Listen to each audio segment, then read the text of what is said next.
S, வீடு, schools, hotels, store room இங்கெல்லாம் partition wall கட்டணும்னாலும் இப்போ பில்டிங் போனஸோட first choice Renocon Rapid Wall Panels. தமிழகத்தில் நவோதயா பள்ளிகளை திறக்க திமுக அரசு வழி ஏற்படுத்தி கொடுத்துள்ளதாக எதிர்க்கட்சித் தலைவர் எடப்பாடி பழனிசாமி குற்றம் சாட்டியுள்ளார். இருமொழி என்று திமுக போடும் வெளி வேஷத்தை மக்கள் புரிந்து கொள்வார்கள் எனவும் அவர் கூறியுள்ளார். 2021 அதிமுக ஆட்சி காலத்தில் உச்சநீதிமன்றத்தில் நவோதயா பள்ளிகளுக்கு தடையாணை பெறப்பட்டதாக எடப்பாடி பழனிசாமி சுட்டிக்காட்டியுள்ளார். மொழி பிரச்சினை தொடர்பான இந்த வழக்கில் திமுக அரசு ஏனோதானோ என நடந்து கொண்டதாக இபிஎஸ் விமர்சித்துள்ளார். உச்சநீதிமன்றத்தில் மூத்த வழக்கறிஞர்களை நியமித்து தமிழக அரசு வாதாடவில்லை எனவும் அவர் குற்றம் சாட்டியுள்ளார்.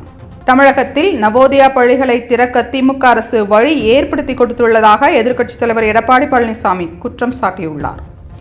இருமொழி என்று திமுக போடும் வெளி வேஷத்தை மக்கள் புரிந்து கொள்வார்கள் எனவும் அவர் கூறியுள்ளார்.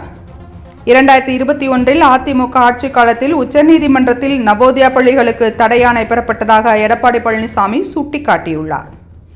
மொழி பிரச்சினை தொடர்பான இந்த வழக்கில் திமுக அரசு ஏனோதானோ என நடந்து கொண்டதாக இபிஎஸ் விமர்சித்துள்ளார். உச்சநீதிமன்றத்தில் மூத்த வழக்கறிஞர்களை நியமித்து தமிழக அரசு வாதாடவில்லை எனவும் அவர் குற்றம் சாட்டியுள்ளார்.